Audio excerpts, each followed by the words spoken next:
할렐루야. 5월 20일 목요일 아침입니다. 오늘은 진아의 찬송가 430장 주와 같이 길 가는 것 찬양 듣고 말씀 나누도록 하겠습니다.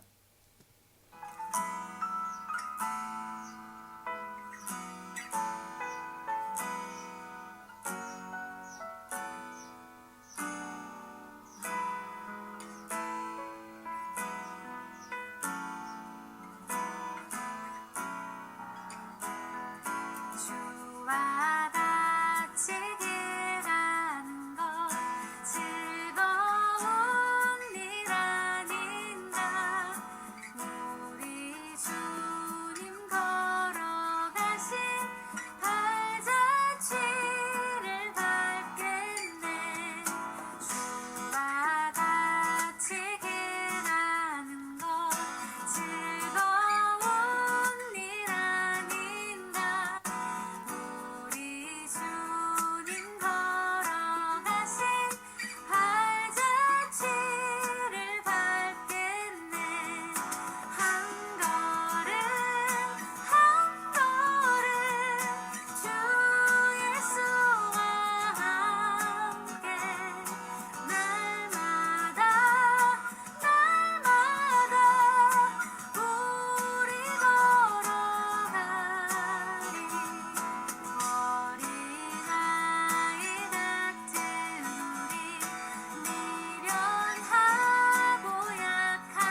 아멘. 예, 오늘은 사무엘상 27장 1절에서 12절까지 제가 표준세 번역으로 한번 읽어 드리도록 하겠습니다. 다윗이 혼자서 생각하였다. 이제 이러다가 내가 언젠가는 사울의 손에 붙잡혀 죽을 것이다. 살아나는 길은 블레셋 사람의 땅으로 망명하는 것뿐이다. 그러면 사울이 다시 나를 찾으려고 이스라엘의 온 땅을 뒤지다가 포기할 것이며 나는 그의 손에서 벗어나게 될 것이다. 그래서 다윗은 일어나서 자기를 따르는 부하 600명을 거느리고 가드 왕 마옥의 아들 아기스에게로 넘어갔다. 그리하여 다윗은 가드에 있는 아기스에게로 가서 거처를 정하였다. 다윗과 그의 부하들은 저마다 가족을 거느리고 살았는데 다윗이 거느린 두 아내는 이스라엘 여인 아히노암과 나발의 아내였던 갈멜 여인 아비가일이었다. 다윗이 가드로 도망갔다는 소식이 사울에게 전하여지니 그가 다시는 다윗을 찾지 않았다. 다윗이 아기스에게 간청하였다. 임금님이 나를 좋게 보신다면 지방 성읍들 가운데서 하나를 나에게 주셔서 내가 그곳에 정착할 수 있도록 해주시기를 바랍니다. 이 종이 어떻게 감히 임금님과 함께 임금님이 계시는 도성에 살 수가 있겠습니까? 그러자 아기스는 그날 당장 시글락을 다윗에게 주었다. 그래서 시글락이 이날까지 유다 왕들의 소유가 되었다. 다윗이 블레셋 사람의 지역에서 거주한 기간은 1년 넉 달이었다. 바로 그 기간에 다윗은 부하들을 거느리고 다니면서 그술 사람과 기르스 사람과 아말렉 사람을 습격하곤 하였다.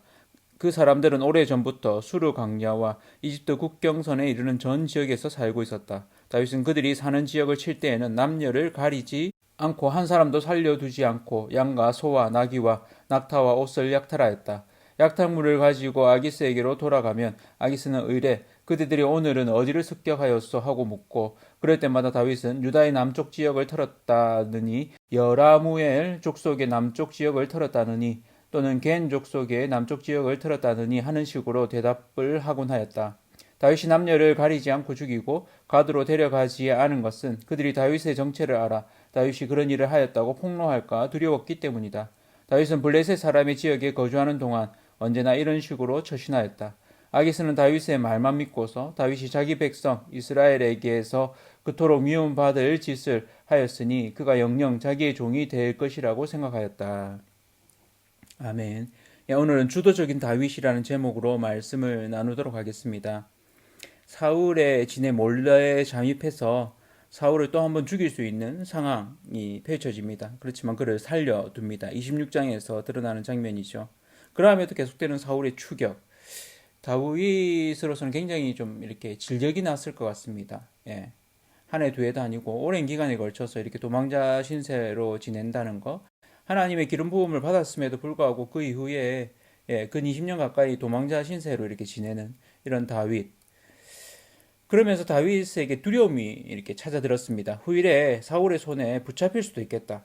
두 번은 내가 그를 내 손에 붙잡았지만 이후에는 그의 손에 내가 붙잡힐 수도 있겠다라는 어떤 직감 이런 마음들이 든 겁니다. 그래서 자신이 그렇게 죽게 되면 자신이 죽는 것도 문제이지만 그것에 대해서 그가 염려했던 건 공동체에 끼칠 영향 때문입니다.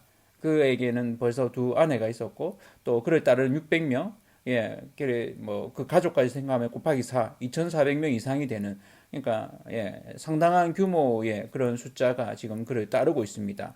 그래서 결국 그가 취한 방법은 블레셋 가드 왕 아기스에게로 가게 됩니다. 이 아기스가 그가 미친 채 했던 그 왕 이름이 똑같습니다. 그와 동일인지는 알 수 없습니다. 정확하게 나오지는 않기 때문에 이 아기스라는 말이 마치 이집트의 바로 왕처럼 그 이름을 구체적으로 표현한 것이 아니라 그냥 왕에 대한 직함일 수도 있습니다. 그래서 이 아기스 왕이 같은 왕일 수도 있고 아닐 수도 있습니다. 어쨌든 사울을 완전히 떨쳐내는 계기가 되어집니다. 그래서 이렇게까지 하는 거, 다윗이 망명까지 하면서 이렇게 피하는 이 다윗이 얼마나 도망자 신세로 지내는 것이 힘들었는가 하는 것을 짐작할 수 있죠. 그런 속에서도 저는 오늘 본문을 보면서 굉장히 주도적인 다윗을 보게 됩니다. 한 두 가지를 볼 수 있는데요. 첫 번째는 다윗의 대담함입니다. 그가 가드 왕을 찾아간 것도 대담하지만 이 가드 왕 앞에서 지방 성읍 하나를 달라고 합니다. 그가 이제 따르는 무리가 2,000명 정도 이래 되니까 600명의 용사와 이제 그 가족들까지 같이 있으니까 지방 성읍 하나를 달라고 요구하죠. 그래서 그 왕이 시글락을 주게 됩니다. 이 시글락이 또 좀 묘한 부분인데요. 여호수아 때 유다 지파에게도 또 이 시몬 지파에게도 이렇게 준 접경 지역입니다. 그러니까 겹치는 지역이죠. 그런데도 불구하고 이들이 이 블레셋에 뺏겨 있는 상황입니다. 이 시글락을 이 다윗이 찾아오는 셈이 됩니다. 참 놀랍죠. 그러니까 사실은 도움을 청하는 입장이지만 아주 대담하게 그를 통해서 또 하나님이 허락하신 그 땅을 이렇게 회복하는 이런 부분들을 보게 됩니다. 우리 삶 가운데서도 우리에게 이런 대담함이 필요한 것 같습니다. 하나님을 신뢰함으로 하나님이 주실 것을 믿고 대담하게 이렇게 행동할 수 있는 저와 성도님들 되기를 원합니다. 두 번째는 다윗의 주도 면밀함입니다. 이 정치적인 전략을 좀 볼 수 있는데요. 1년 4개월을 머물면서 그술, 기르스, 아말렉을 완전 멸절합니다. 이렇게 헤렘에 해당되는데 하나님이 없애라고 한 것, 이 가나안의 또 안 좋은 문화, 또 그들을 완전히 없애는 아주 사울 왕하고는 좀 대조적이죠. 사울 왕이 아말렉 왕 아각을 살려둔 것과는 굉장히 대조적입니다. 그래서 이게 이제 정치적인 수완이기도 한데 다윗은 이들을 살려두었을 경우에 이들이 와서 또 자신이 이들을 쳤다는 것을 또 알릴 수 있기 때문에 남녀 완전히 없애버리는 그런 상황들을 보게 됩니다. 그러면서 오히려 가드 왕에게는 이스라엘 지역을 쳤다고 이야기합니다. 정치적인 언행이죠. 그러니까 어떤 면에서 거짓말인 셈입니다. 그러면서 아기스의 신임을 얻게 됩니다. 이런 다윗의 주도 면밀함, 이 부분을 통해서 결국에는 하나님 관점에서 이스라엘에게 늘 문제가 되었던, 특별히 유다 땅에 문제가 되었던 이 아말렉, 그리고 그술, 기르스 이런 이 이방 민족, 아말렉 같은 경우는 하나님께서도 굉장히 싫어하시는 그런 모습이죠. 그들까지도 완전히 멸절시키는 이런 모습은 그가 망명자의 신세임에도 불구하고 하나님의 뜻을 이루어가는데 하나님의 일을 이루어가는데 쓰임받는 그런 모습을 보게 됩니다.